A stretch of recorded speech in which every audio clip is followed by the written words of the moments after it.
All right, Katie, I've been waiting. We just met a couple days ago, and I've been excited ever since to talk to you. So, Katie Exton Gomez, um, you're a coach extraordinaire, getting people the jobs they want, transition. But I just want to talk about what just happened before we hit like go. I know. We're gonna give a shout out here Okay, to John Brown, out in Hampton Roads. So he's transitioning military. He just messaged me. He's been working for months on his transition, and he just landed his dream job at Amazon. dude, And like, dude, that how long? How we long did did it. he? I say we because it's Yeah, our how long did team, right? he take Sorry. to like make that transition? So I, to be completely honest with you, he's probably been working on Over that you. for over a year, like getting all of his ducks in a row. But the actual, we're talking about time for skill bridge. We're talking about like that last 6 months of really focusing your energy on networking with the right people, getting your brand ready, all of these different things. And the interview process for him, he interviewed for a couple different positions, because you always have to have options. And when it came down to it, it was a matter of weeks from the time that he applied to like getting through final interviews and now being So just being like anything offered. else that's worthwhile, a lot of prep, a Yeah. lot of preparation, then bam, it hits hard when it hits. Yeah. It's planning, right? And you and I both know that, and I think that's why what I do and what you're doing kind of overlap as coaches, right? We have different types of coaching styles, but what I do right now is do a lot of work volunteering with our community, doing coaching for veterans in transition. And then I have my own company where I do coaching, business coaching for people, independently. So there's high level mentoring, there's individual coaching, but it all comes back to the same thing, like getting your ducks in a row, prepping for it, right? And That's awesome. building a Navy network. guy? You said Hampton Roads, Navy guy? Yeah. Navy guy. All right, so right off the bat, we just jumped right into it. So we already in. We got to keep going. All right, so cool. Sorry. Yeah. Biggest mistake. There's a lot of people out there. They're transitioning. Biggest mistake they can make. What is it? Mm. Um, I would say not talking to people. Okay. So, biggest mistake is not preparing over time, right? But the best way that you can prepare is by being open to talking to other people about where you don't Yeah. know something, right? So, your job is to actively seek out people with knowledge where you want to be. That takes time because it's not just you that's it's not just you solving the problem googling it. Transition doesn't work that way. You can google a lot of things, but you need people to help you who have that experience before you, which is where our military personnel, military spouses, they thrive in these types of situations when they're activated because they know how to do this already, right? It's a matter of giving yourself the time to make those connections, to be prepared, because it comes quickly. That transition comes quickly. And I think that's the thing that people trick themselves the most. They think they have time. A year seems like a lot of time. So you got to It's really start a not. year before, and you got to go through it. So are there different phases? Like I can think back Yeah. anytime one makes like a change. You said you don't know what you don't know. You don't really know what you want to be when you grow up. Yeah. Like, is there an initial period where it's like a Right. discovery period? And do you do time box it or something to say go deep, go Absolutely. wide, go like let's learn Oh, yeah. about ourselves? Yeah. Yeah. So, um, this is where I love how project management overlaps with this, right? Because we really need to know like what is the scope of what we're doing here, right? Where do you really want to be? So it's going to be different for everyone. That initial stage is okay, where do I kind of want to be? Like what is my long-term goal?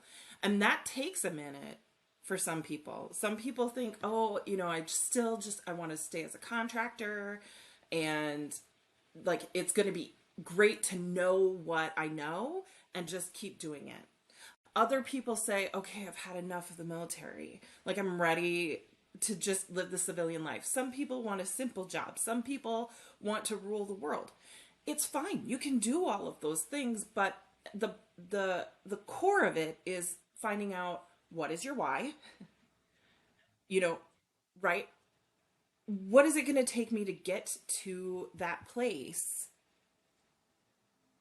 And I probably don't know how to do that because I've been living 20 plus years in a system where they've kind of just told me where to Yeah. go for that, That's got to be a right? big jump and really scary to So, go from. I mean, military, it's like a juxtaposition. When they're on there, they have orders. I mean, I wasn't in the military, I was in reserve for 5 years, but like, not like full active. Like, they got to go someplace. They got to be nimble on their feet and agile. They're fantastic, but they know they're going to a spot or to a new command, a new mission, a new whatever.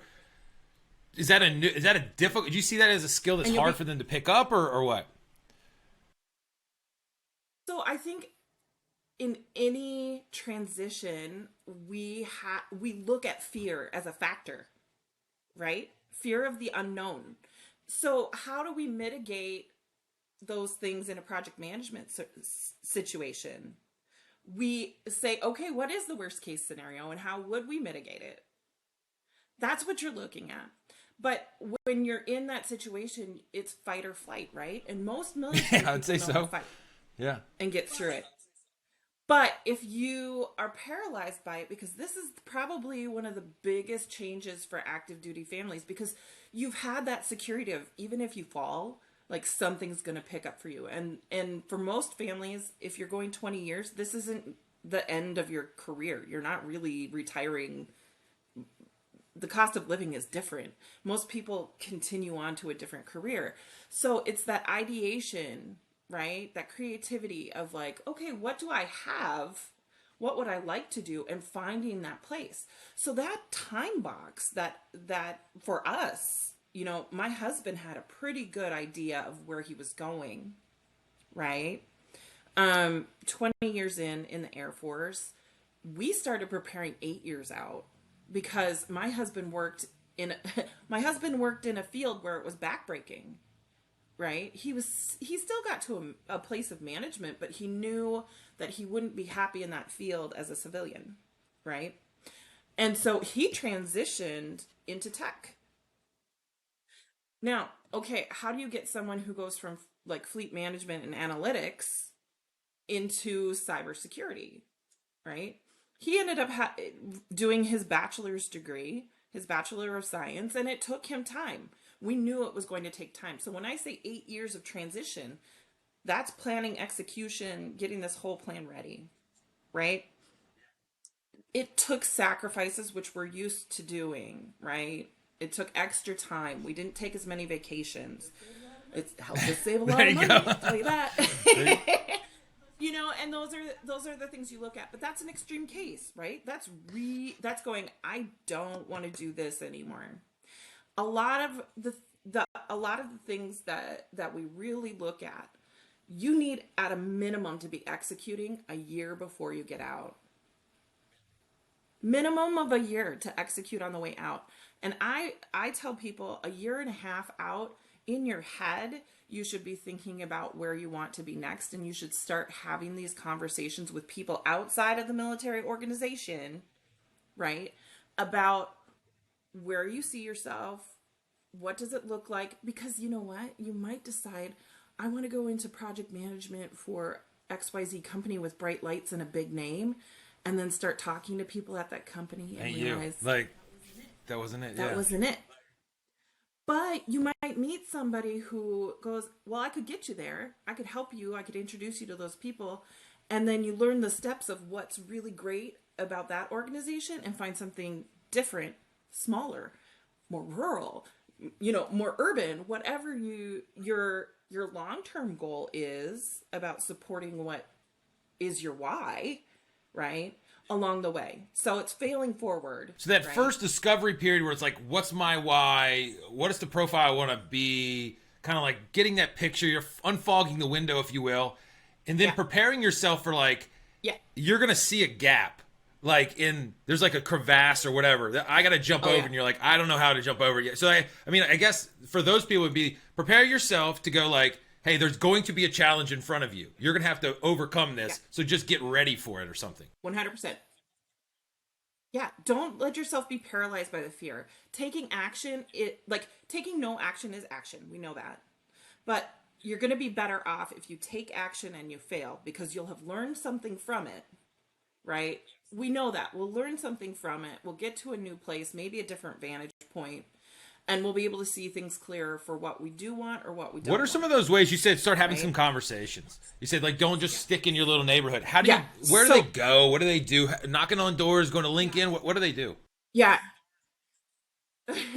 So there's a lot of really great ways to do that, right? We talk about networking all the Yeah. time, but what is networking, right? It's communication. It's getting to know people. It's building your community. So I want to kind of reframe the way people think about it. Like I talk about community building, right? And so we operate sometimes in a bubble. Like we get done with work, we want to stay home. We don't want to talk to anyone else. You can't do that if you're getting ready to propel yourself into something new, right? So I suggest that we start looking for mentors. There's a difference between a Okay. mentor and a coach, right? A mentor is someone who shares their experience with you, right? You talk about those personal things and you expect them to give you advice. Okay. And that comes by seeking out. Like you might find somebody on your military installation and your transition team through nonprofit organizations. There's tons of great ones out there that are wanting to help military members transition. But you need to start networking. And the easiest way to do it is say, hey, Scott, can we grab a coffee? I'd love to talk to you about X or your experience with X. And a coffee is like Yeah. things I've learned. Things I've learned. Ask for help. If you ask someone for help and they say no, they're not the right person. They're just not it. And that's okay. But if you ask for help, people feel like, oh my gosh, yeah. And what's I want that help. balance? Not to cut you off. Right? What's that balance when you get into the conversation? And I assume we could have. I mean, I'm drinking like coffee, not whatever. It's not that late in the day. Yeah. We could have digital coffee or whatever. Hey, can I buy? I'll send you over. Yeah. Yeah, But then when virtual you're in coffee. there, what's the dynamic like when it's like, should I talk about myself? Should I talk about them? Should I talk about both? What am I? How am I phrasing my words? And how am I communicating to get the most out of the relationship or build it? Yeah. So I usually somebody's going to be curious about, why are you contacting me? Right. And for the most part, you can say, hey, look, I'm transitioning from the military. I'm looking to do X. This is a little bit about me. This is where I kind of see myself going. I'd love to know more about you and how you got to where you are. Same thing here, Scott. Like, what are your lessons learned? Like, what are some tips that you have? Like, what can I look into? And do you know anyone who might be a great connection for me to learn more about this? Because 9 times out of 10, if I don't have the answer, I'm going to find the answer for you through someone else. If we're doing a coaching session, and you ask me something specific that's not in my realm of understanding, I don't want to leave you high and dry because you've asked me for help, right? And so most likely I'd say, hey, it's kind of like networking for a business, right? Or marketing. Can you introduce me to 3 people? Who do you follow? Yeah. What do you read? Like, where's a good place to start? People will sit down and they will tell you their whole life story to make sure, you know what I mean? And that's the connection piece. That's building the community, right? Okay, Scott, you've done all this for me. Is there anything That's I a can good do one on for the you? back end. Yeah. And 90% of the time, that person's going to say no. But you know what? If you need anything ever, just give me a call. Let's connect. Make sure we connect on LinkedIn. Like, it really is, it breaks down to being human with another human. Love it. And so you're making that connection. You're like stating intentions right off the bat. The reason why I'm calling you is I'm transitioning out. I got 11 months. Think these are the areas that I might want to go. It seems like you're in the area. Love to bend your ear a little bit. See if what you think and learn about how you got where Yes. where you got. Is that cool? And then there's like, yeah, cool. Like, and then Yeah. I'm just playing the game. And then you get in there. I am here being pretty concise about it. I've been in this long. I've been doing this. I think this fits because X, Y, and Z. Like, maybe like, what do you think? Or like, can you tell me about how you got to your neighborhood? What was Yeah. your path? And then the ball goes, and then we come back. I Right. love what you said on the end as I'm like codifying it in my brain.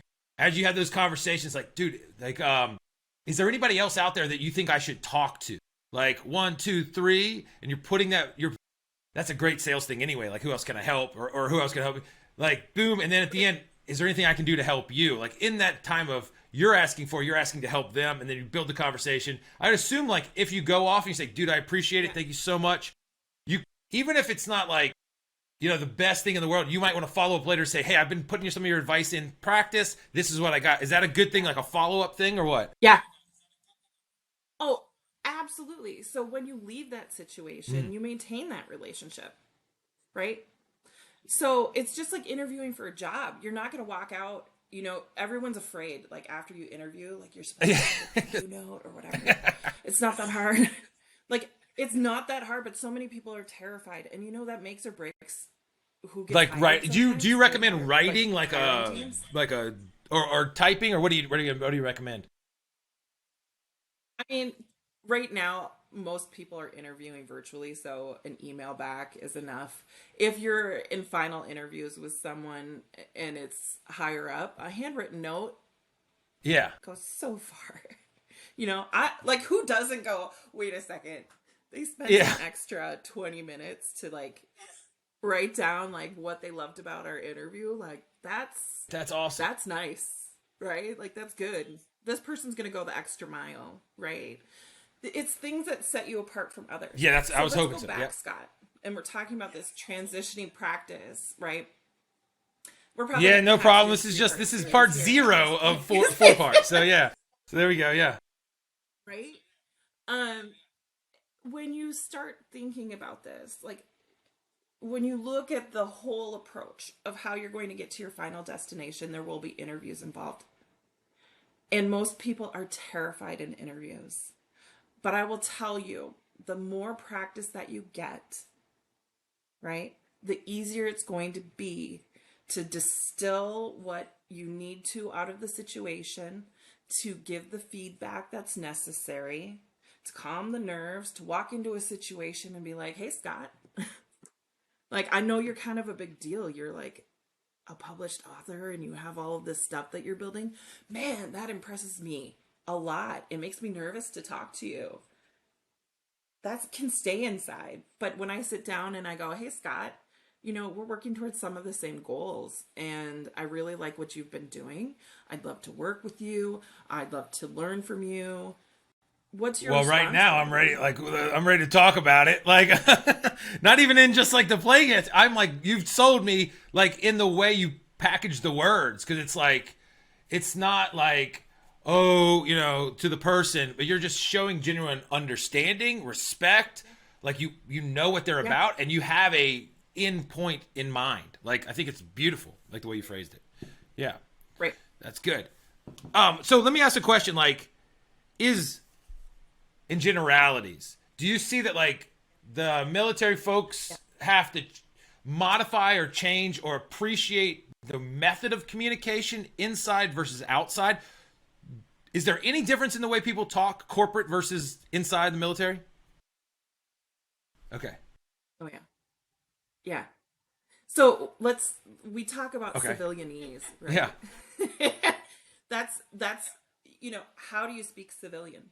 So going through some of these different project management courses, it's very interesting to watch some of our transitioning military team make the connections, like, oh, this is this, which is why, like, Okay. I love what you're doing with your program, because it goes, okay, we're dissecting what this word means and what we know of it.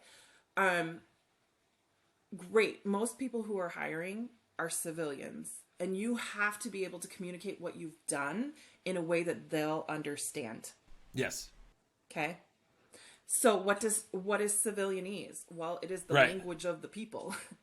There are going to be things where So how do we clarify things, right? So Scott, you say something about an MOS, and as a civilian, I'm going, I don't know. I don't Like, know what an MOS is. Maybe most Americans have never interacted with an active duty member because of the sheer number of people in the military versus the yeah, size of our country, right? So if you start talking about an MOS, they're going to like, you lose me at acronyms. Talk to me about what you did and how you did it in terms that I will understand. Because let me tell you, you are going to be able to explain that you planned things out, that you led things, that you were directing things, that you had conflict resolution, that you were able to go into situations that were incredibly stressful, and you were able to take those situations and again mitigate the problems, push through. We failed, okay, we don't have an option, we're yeah, going to finish this mission, right? Okay, this yeah. Let's iteration go didn't back. work. Oh wait, where did I learn the Yeah, word iteration? I'm going to learn yeah, that from my studies, right? That's not a yeah. It's not a common military term, right? But we're not talking to verbiage. them anymore. We are Right. help. I guess at the end of the day, we need to find. They Right. need to find a language that allows them to like read the books of what they past did. Like, look at what I did, but I gotta translate it from English to Spanish or Yeah. whatever. Yeah, It's translation. yeah, Yeah, it's translating it. And so that happens when you can make those aha mm-hmm. moments of what I did, right? Put it Yeah, down on paper, be able to express, okay, most job descriptions are going to say, capable of doing X, Y, or Z, has this mm-hmm. many years of experience. You need to be able to translate back what you did. You can't be lazy. It's not like an EPR and an Yeah, OPR or whatever. Like, it's not going to be a bullet. You're going yeah, to have to speak to it. yeah. Right? You'll have to be able to speak to it. So, this is also something that I love because what happens is that our military members have been in situations where they've had diverse backgrounds, where they've been interacting with all Yeah. kinds of different audiences. They really do know how to do this. They just have to put the effort into it. So when we're talking about working in a software environment, you might have somebody from a different country, a different time zone, whatever. You already have those experiences by being deployed and talking to your Mm-hmm. spouse, different times of the day, or working with diverse teams with different races, Right. ethnicities, and backgrounds. Like, you can work in those situations really well and fine tune what you're doing to make sure everybody on the team works What are some well. like you hit on something right there? They go, And yeah, I things would go imagine nuts they're for them. all over it because now they see like, oh my god, this is like a gym that I found that's like not nor. I assume like they get the same thing corporate speak all the time, so you don't want to emulate and just copy, but you want to be able Right. to translate your experience. So they go like, oh god, I see how Yeah. it's so rich over here that I can bring it over here, and it's awesome. You mentioned a couple things that like Right. a lot of military people in general have experience of. When you like talk to hiring managers and those kind of people, what are some of those top Yeah. things that in general they find in military personnel that's like, wow, I know I possibly are going to get these Yeah. awesome skills? What are some of those things? So these are like, I really hate using these words because they mean something different, okay? We hear all of the time leadership, but what does leadership actually mean? It doesn't mean like being the head honcho. Leadership means making sure that everything's taken care of by prioritizing things, which we do in our project management, right? By making sure that people are taken care of. And how are people taken care of? They have their needs met, they feel like they're appreciated, that there's a bond between us. Like, we're not talking leadership on paper, Real. we're talking Yeah. about actively being a leader. How do you, like, you're going to have to translate how that works without Right. sounding braggadocious, right? So I led a team of 500 people, da da da da. Great. Tell me about a situation like John, like, someone that you've worked with where you've made an impact on the team, on individuals, what kind of feedback you've received, how you've worked to make yourself better, because no one wants to see someone who's stagnant, right? We do these things. It's just innately part of our character as a military community, right? Like, we have these values. How do we translate them? So leadership is a big thing, but it's not just like I was what a examples leader. can you provide? Yeah, bring it to has life. To be alive. Yeah. Make it alive. Bring it to life. So beyond that, I mean, planning and execution, right? Like, for me, there was a period of time where I was staying home with my kids and I was volunteering, but I was doing things as a volunteer that would blow things out of the water. People would go, how are you doing that? It's because I know how to plan and execute a marketing strategy. I know how to make sure that needs are met. I know how to disperse resources in a way. And let me tell you, my mom taught me from a very young age, if a lot of people are coming over for dinner, you make spaghetti. It goes a long ways, right? Know what to do with your resources. And the same can be said of military members, right? I know from personal experience, sometimes people are out there and they don't have the equipment that they need, but they make things work with the resources that they have. And that is a sign of someone who is going to rise above, right? That's not somebody who's succumbed to, well, we don't have this, so we're going to stop this right now, right? We learn things like what OSHA expects from us. We follow protocol. We know how to do all these things innately, and we stick to it because that's a shared value of, like, we know that these things will make the next thing better. Doesn't matter where you are, right? Like the military, home life, civilian world, those are the core components. Being able to lead, plan, execute, like be open, learn, communicate, those kind of things. Just, that's life. Yeah. Right. Directing.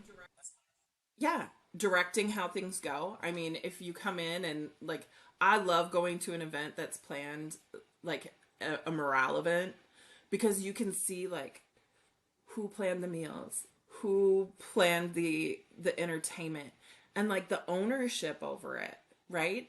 Because really, genuinely, you care about the well-being of the whole in those situations. That's not something that happens in the civilian world. It just doesn't happen the same way. Like, you get in there and we make family out of people who are absolute strangers, but we have a common goal, right?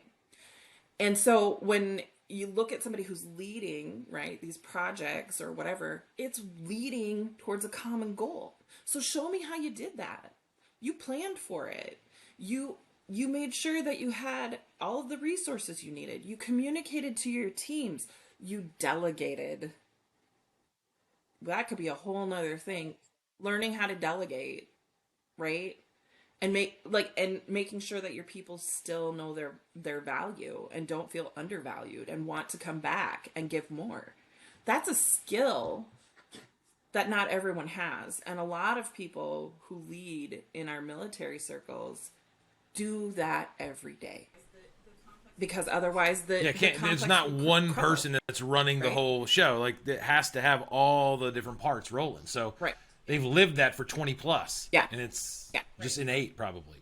Now, I know another thing that you're super passionate about and that is kind of maybe people don't talk about as much is military spouses. Like, first of all, the role they play or should play or can play in the transition.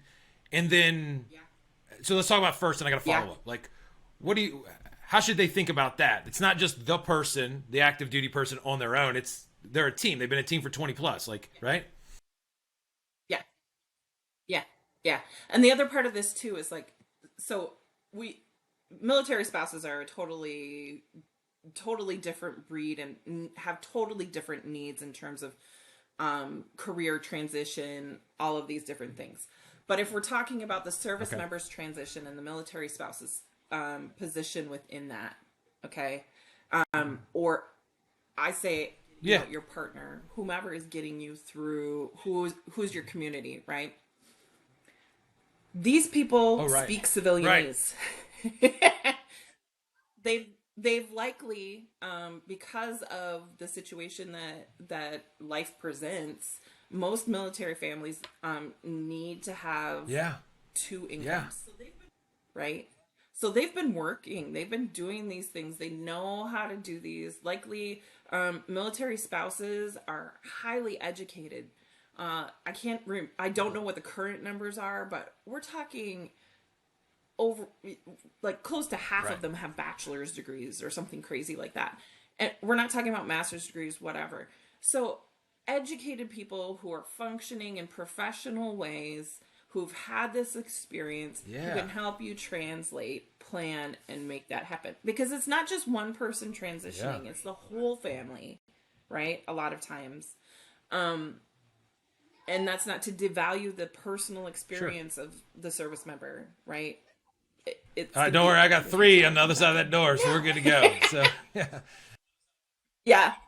So, so looking at that, military spouses are the support, the backbone and the support in making things happen.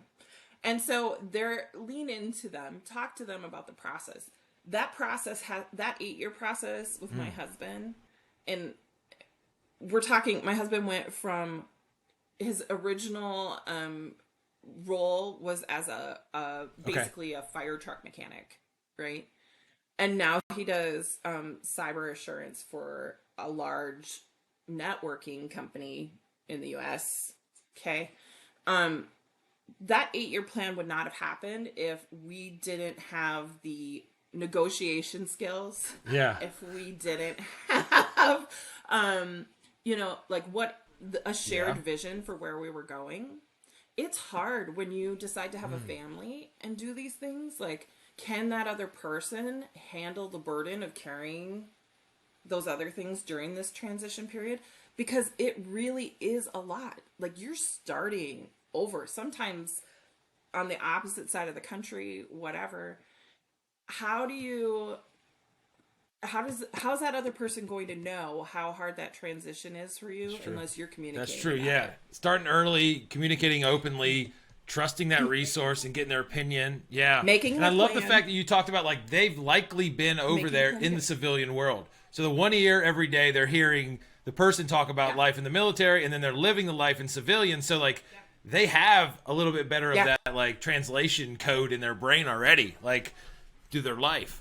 That's a valuable asset. Right. Yeah.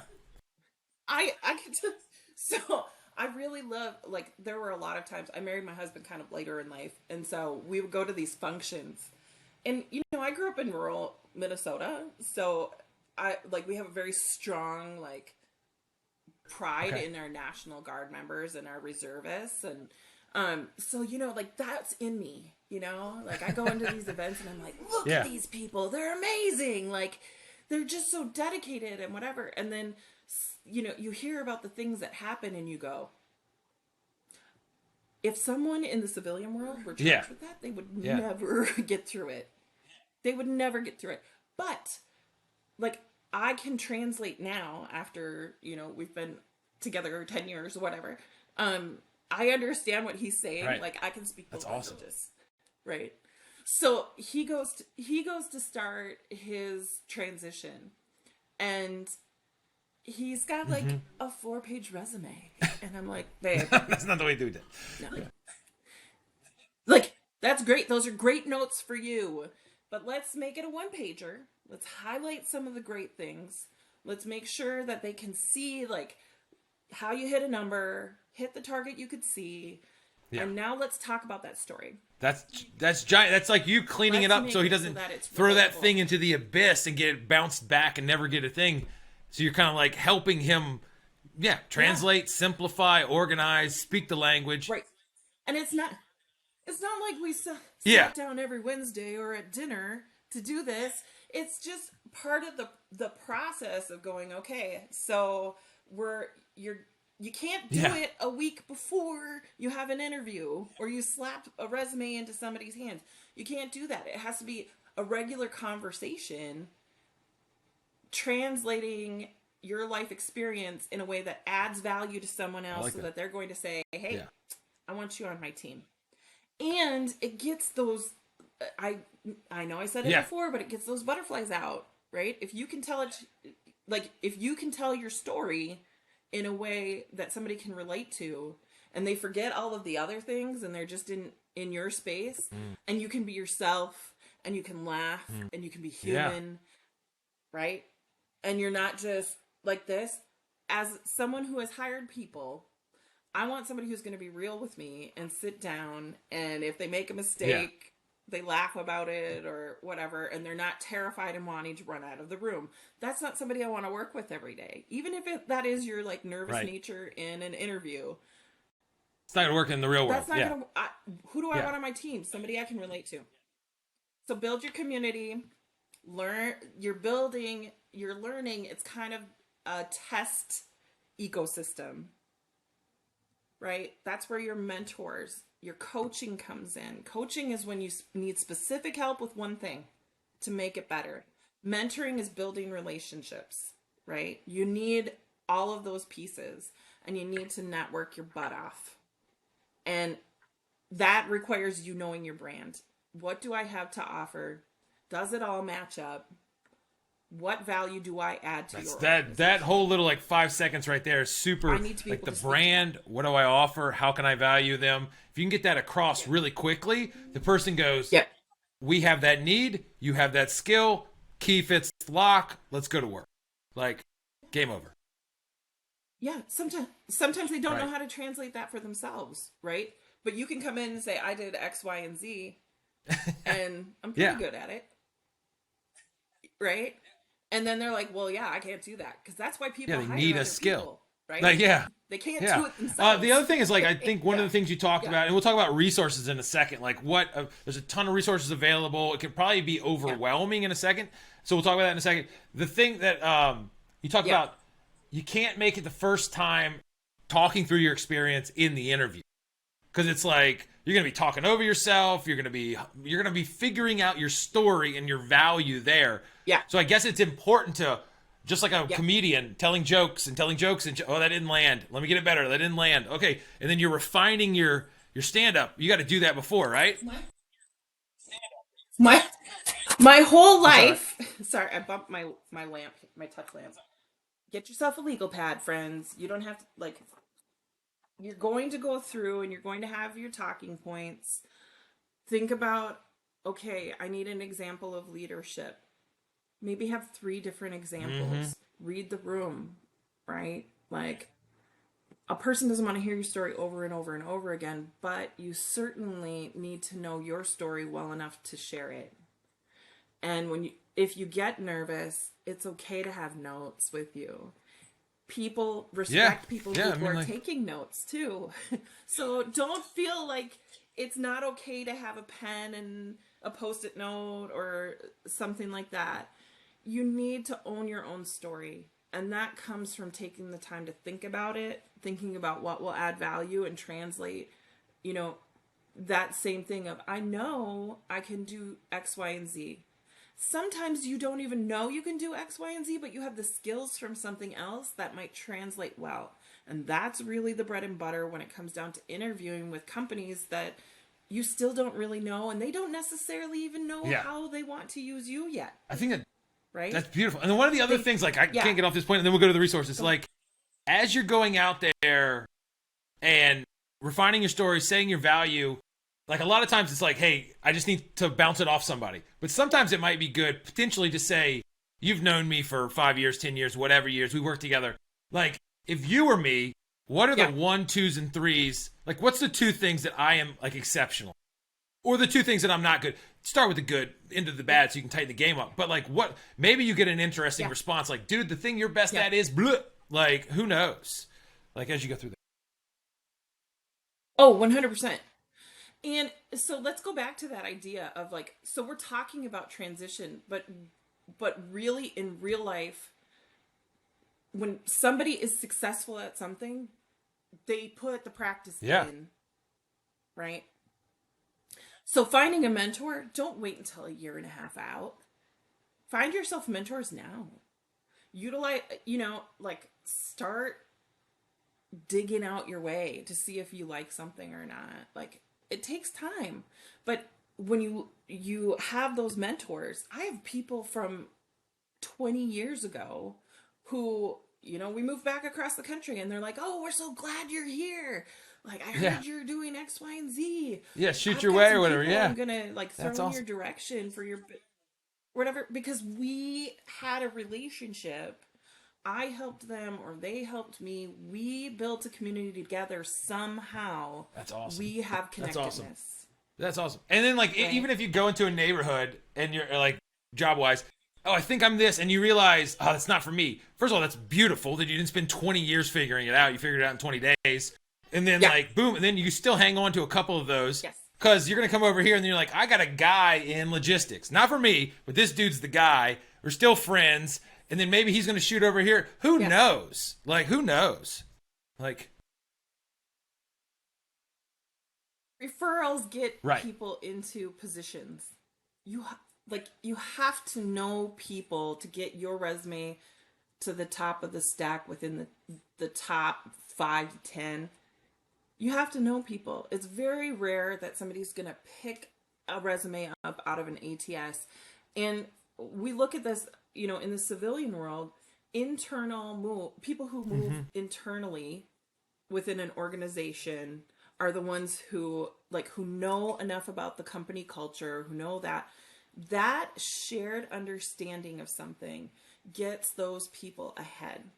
So if you're going to a company and you really want to work there and you have somebody who's been mentoring you and you show that you're committed, they're going to put their name on the line and they're going to try and help you get your name on that stack. Right? And that's what's going to close that gap for you. Yeah. Right? It's like fishing, right? Let's do the fishing analogy. You can go fishing with a line and a hook. You can also go fishing with, a jig on it. You can also go fishing with a worm on it. There are different ways to catch a fish, but there are better ways to catch a fish. And the better way is to have somebody who's already within the culture help you. Yeah, the best is to know the other fish that knows the other fish and say, hey, the fish come over here and bite this line. But I don't even know if the thing works. I had an idea while you were doing there. Yeah. I can imagine that like in the military space, and we don't have to do this now. I think this is a teaser for later. That when you're looking to like elevate up next position, whatever, as you go to rank or whatever, you know the game. Oh, I have to go to this board. I have to get these whatever quals. I don't know. You know the game. Yeah. But when you go over to like Amazon, you're like, what's the game? Who are the players? What's the process? What's the timeline? All that stuff's got to be like, so like maybe later we could talk through like who are the players? How do you 100%. navigate? And then what should you expect or something like that if people are interested? Yeah. Okay. Maybe. Who knows? I mean, I'd be interested. It's been a while since I be. applied for a job. Who knows? Life could turn. No. Yes, I like it. I geek out on these Lots things. of resources out there. Lots of support networks. Where should people go? What are some big ones? How should they start getting into this neighborhood game? Yeah. Sure. So, all right, get the notes. Get my notes so I don't forget anyone. Get the notes. Okay. So I was thinking about this, and personally, I mentor for an organization called Veterati. They just went through a cyber hack. Please send good juju to them to get them back up and running the best way possible, because I am telling you, this is probably one of the best mentoring resources out there for transitioning military. What happens is people who want to help military, whether they have transitioned themselves or their military families, or they're a civilian who just has a heart for our military community, they offer up free mentoring sessions, 1 hour per meeting. And what happens is you just sit down with your mentor and you talk about what transition looks like, and do kind of like what we just did, but on a personalized level.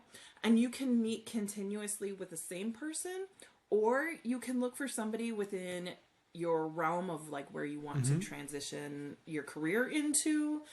It's available for the mentoring is available for transitioning military members, veterans, and their dependents. So Veterati, absolutely love them. However, they do need love. Okay, so, we'll send it. Yeah, yeah, keep going. go love on them on social right now. You're going to have your helping organizations like Hiring Our Heroes, which is through the U.S. Chamber of Commerce. They've got some really great programs that go into military fellowships. So like your SkillBridge program, where SkillBridge is going to allow transitioning military members to use the last 6 months of their career to get paid by the military, but to get the work experience from a company in, right. My husband did this, and it changed the direction of his career because he gained valuable on-the-job experience there that took his 20 years of experience in the military and his management and his analytics and everything, brought together and went, okay, he finished his degree, now we're going to implement these pieces, and now he can say, okay, it's not a couple years of cyber assurance experience, it's that 15-20 years of project management with this new added focus that he's been looking at for 10 years, getting involved in, doing, setting up his career for success, looking for opportunities to make those project management things happen. So, you want to look at SkillBridge, definitely. SkillBridge, you really need to plan like a year out. The fellowship programs through Hiring Our Heroes, they have them for both the active duty military member and the military spouse. The military spouse is a little bit different because it's not the way that they get paid is different, and it's a shorter period of time because most of the time they get into the position and they're like, yeah, we want to hire that person.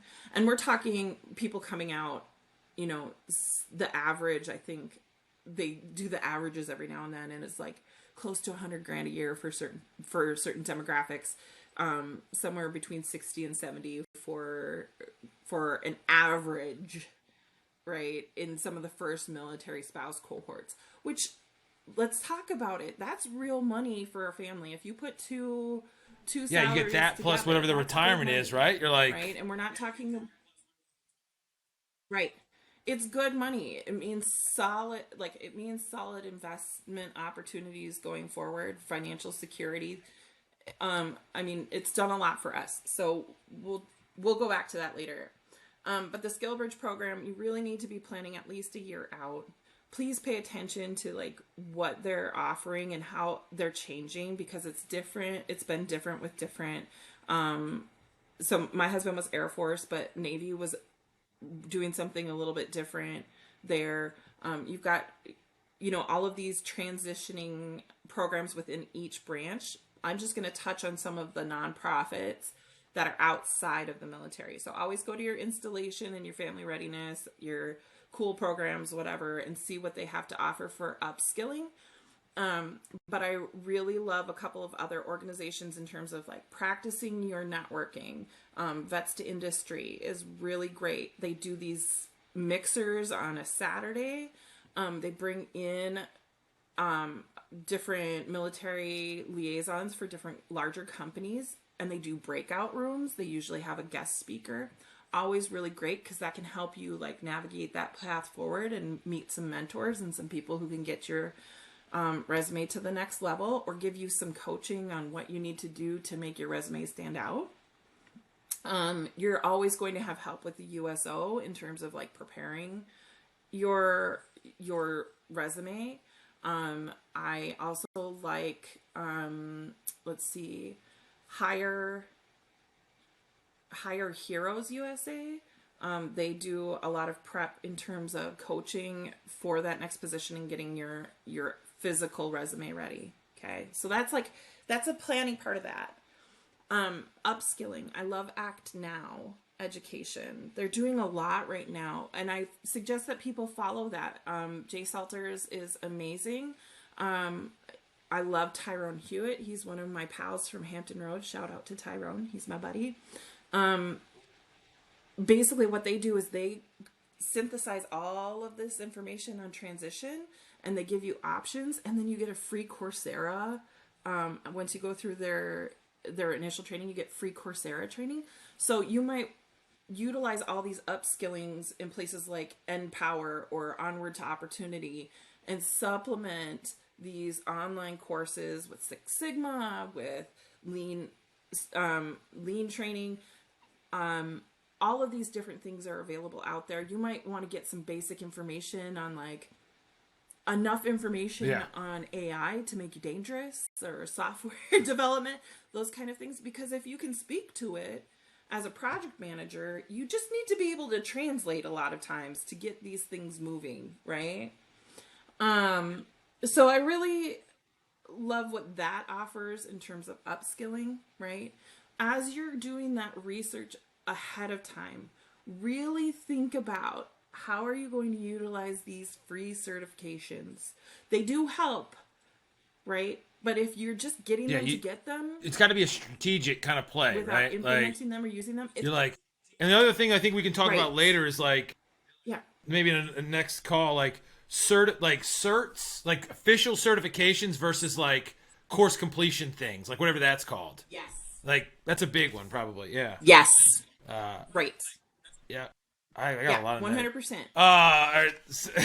So that's cool. So why don't we make a list? I know, like, maybe like not the comprehensive list. We could probably come up with a very good comprehensive list to be like, get down the road. Like, here are the things that you should at least be looking at, knowing that, like, you got to take action, you got to push forward, you got to move, and you got to start, like, learning about what your brand is, what you want to do, and you got to start making friends and mixing it up to make sure you go on the right path.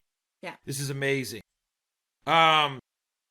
Yep. Is there, as we could go forever, but what is the last thing that we want to tell them? Like, the last thing till the next time we talk.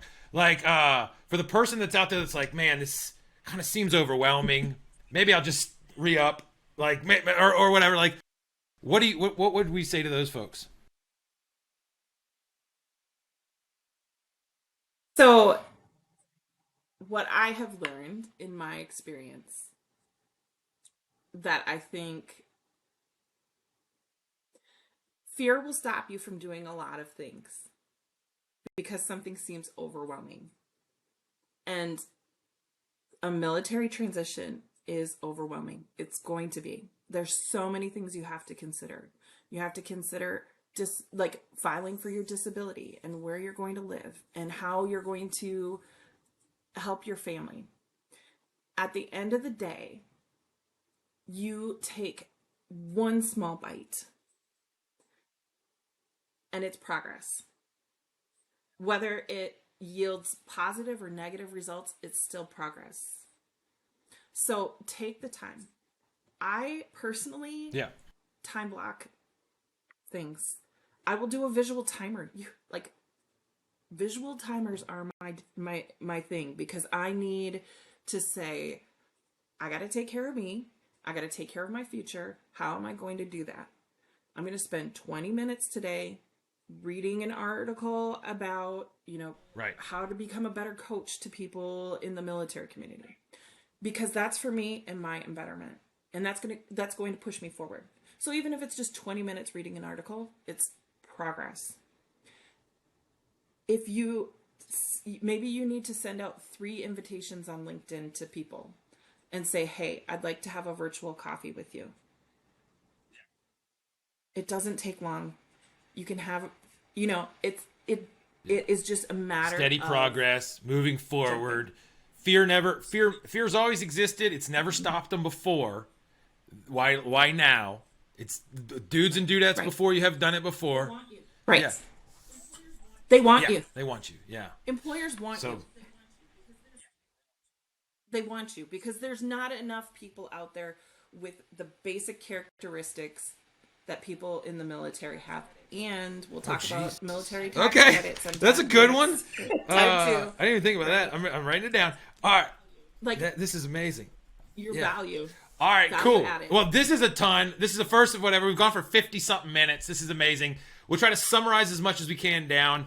But for anybody that wants to reach out to you, how do they reach out to you? Yeah, so you can find me through oakstonecoach.com. It's Oakstone Coaching and Consulting. You can reach me at katie@oakstonecoach.com. I do private coaching sessions. You can also find me on Veterati. My schedule's pretty tight right now because, well, that and they're going through their transition and growth period too. But yeah, I do a free coaching session for people to get them, to see if we're a good fit. And I'm always there to connect on LinkedIn and hopefully get you to somebody who can help. Well, I hope they ring you up. It's a good thing for them. So as 100%. Always, Katie, thank you very much. And let's do another one of these very, very soon.